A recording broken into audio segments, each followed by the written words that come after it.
3 days before the biggest career fair in the state.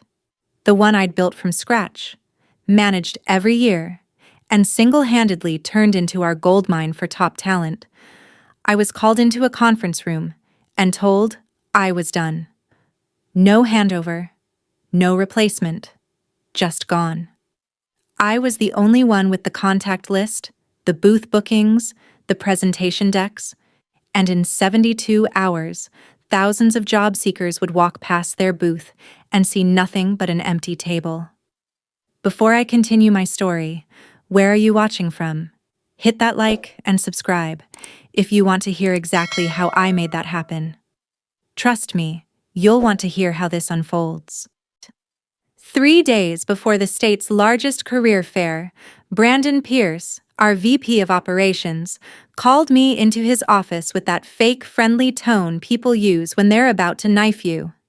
He said the company was pivoting to a leaner recruitment model and that my role as Senior Recruitment Director was no longer aligned with strategic priorities.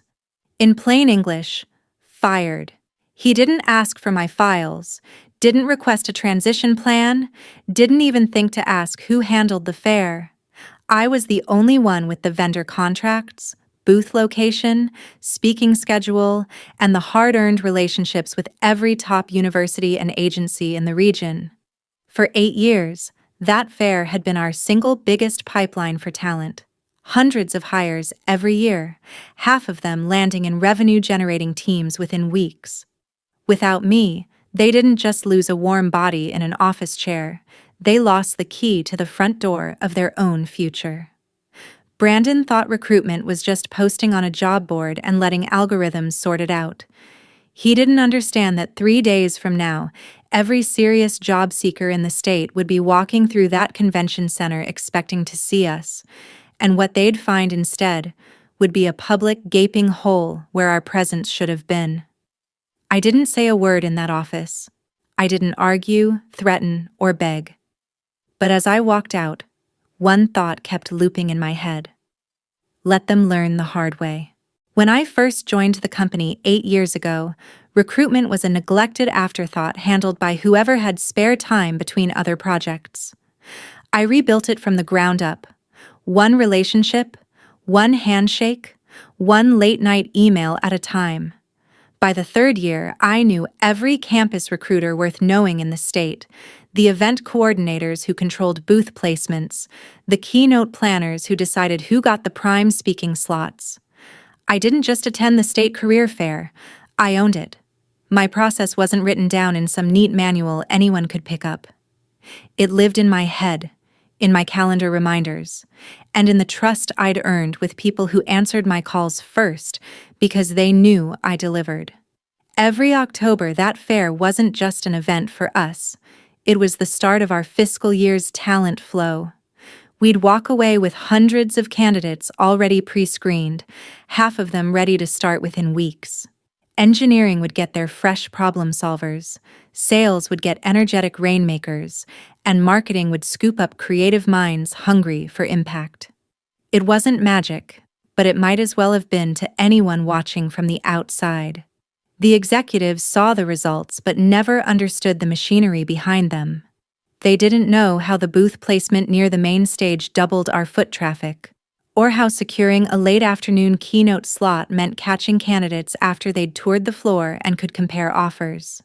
They didn't know the subtle art of making our line look busy but not intimidating, or how the giveaways weren't random. They were conversation starters. For 8 years, I'd been the quiet architect of their most consistent hiring success, and because it all ran smoothly, they mistook it for something that could run without me. Brandon was about to prove just how wrong they were. Brandon Pierce had been in the VP chair for less than 6 months when he decided he needed a signature win to impress the board.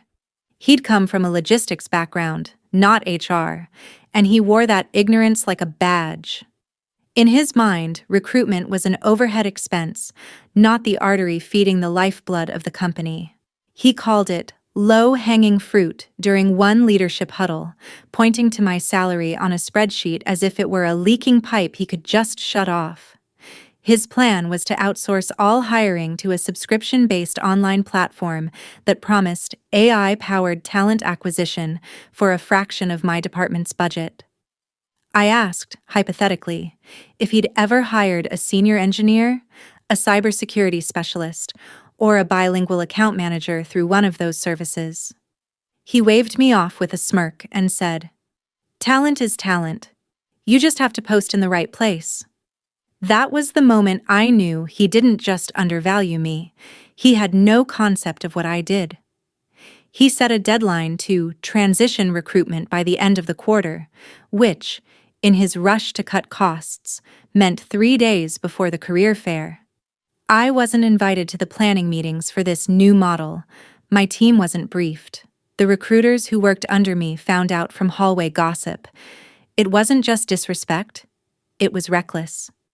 In the middle of it all, I caught him telling another VP over coffee that my role was easily replaceable and that the career fair was just a nice-to-have tradition. That's when the switch flipped. I stopped thinking about salvaging my job and started thinking about how to let the reality of his decision hit him with full, public force. He wanted to save money? I was about to show him the most expensive lesson he'd ever learn. The moment I walked out of Brandon's office with my termination papers, I knew exactly what I was going to do. No yelling, no storming out, no dramatic exit. Just precision. My access badge still worked, and my inbox was still open. I had 3 days to quietly take back what was mine, every ounce of leverage I had built over 8 years. First, I logged into the event portal for the state career fair and canceled our booth reservation. Then, I sent a polite email to the conference coordinator thanking them for their partnership, but informing them that our company would not be participating this year.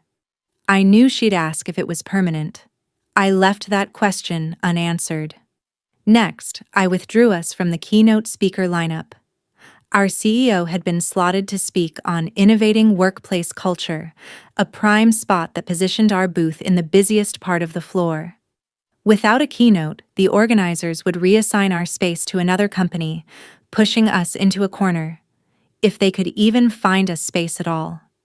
Then I went into our applicant tracking system and closed every open job posting connected to the fair. The system automatically marked them as filled, removing them from job boards. For good measure, I reached out to the third-party agencies we partnered with and let them know our hiring calendar was on hold pending internal restructuring. Every word of it was true, and every move was legal. I didn't delete files or take proprietary data. I simply retracted the pieces that had always been tied to my name, my relationships, and my management. I watched the digital calendar of fair events slowly shrink for our company until it was blank. No booth, no interviews, no speaking slot, no candidates scheduled. By the time my credentials were deactivated at the end of the day, the only trace of our company in the career fair program was a tiny logo on a sponsor banner. And in 3 days, that lonely logo would be the only sign we'd ever been part of the event at all. The morning of the career fair, the convention center buzzed with energy. Banners hung from the rafters, lines of eager candidates stretched across the aisles, and the air was thick with the sound of recruiters pitching opportunities. Every major employer in the state had staked their ground: sleek displays, smiling staff, branded giveaways stacked high. I walked in through the main entrance with my coffee, blending in as just another attendee. I didn't have to look far to find our old booth location. It sat there like a tombstone, a bare table, 2 empty folding chairs, and a single sheet of paper taped crookedly to the front that read in black marker, "We'll be back soon." The pen had run out halfway through the soon. No one from the company was there. No backup team, no intern trying to hold the fort, no apologetic representative explaining the absence. Just an empty space in the busiest part of the floor, impossible to ignore. Candidates slowed as they passed, confused, some even snapping photos. A few laughed. Others shook their heads. Across the aisle, one of our biggest competitors had a crowd so deep you could barely see their table.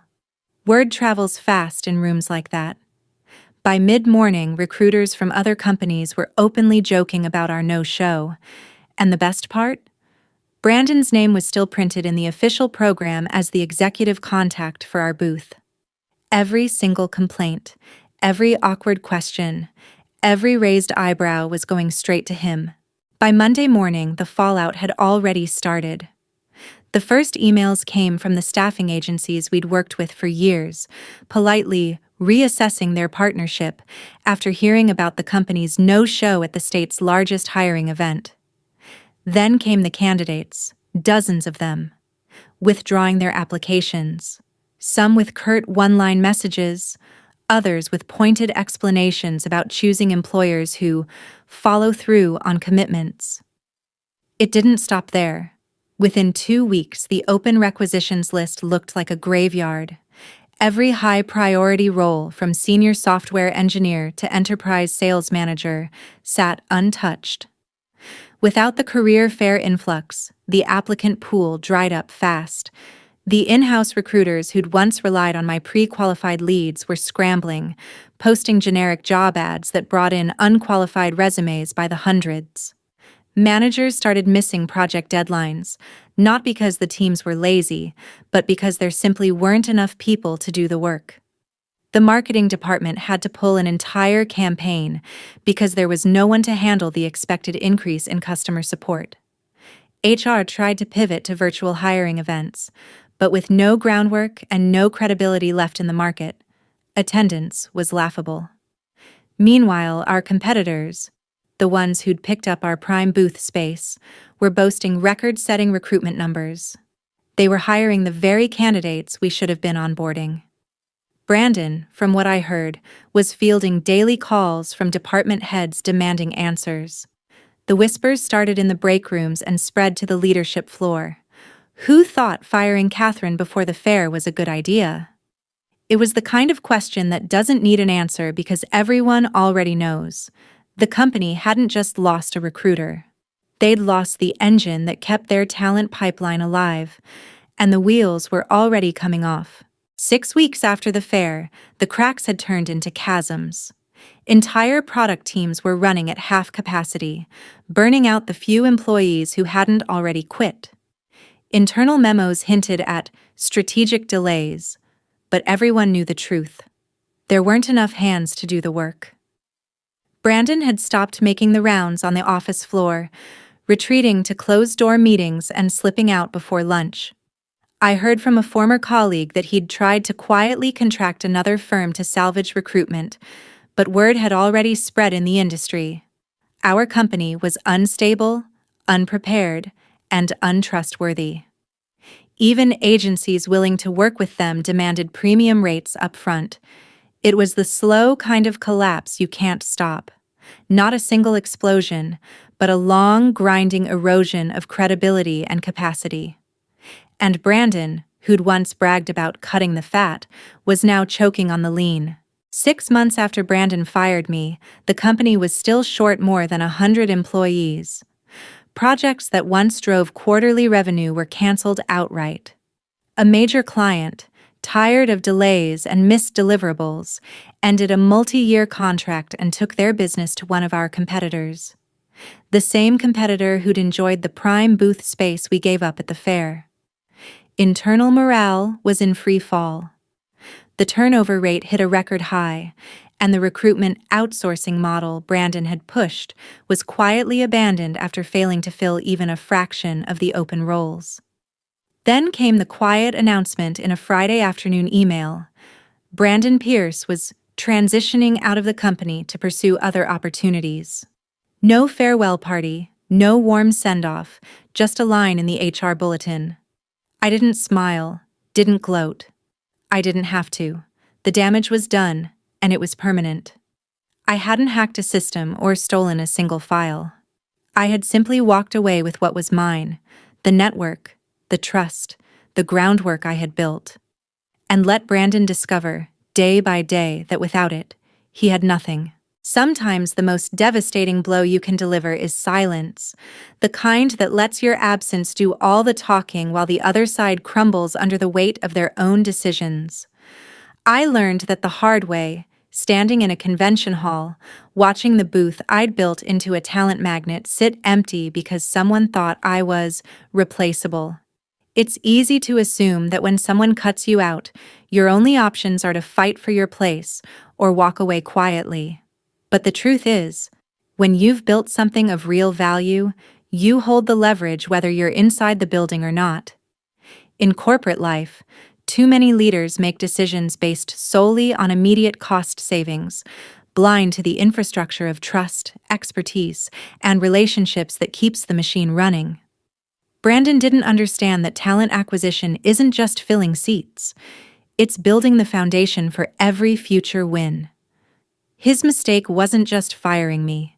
It was failing to respect the web of connections and knowledge that only time and effort can create. The moral? You don't have to break the rules to make someone face the consequences of their arrogance.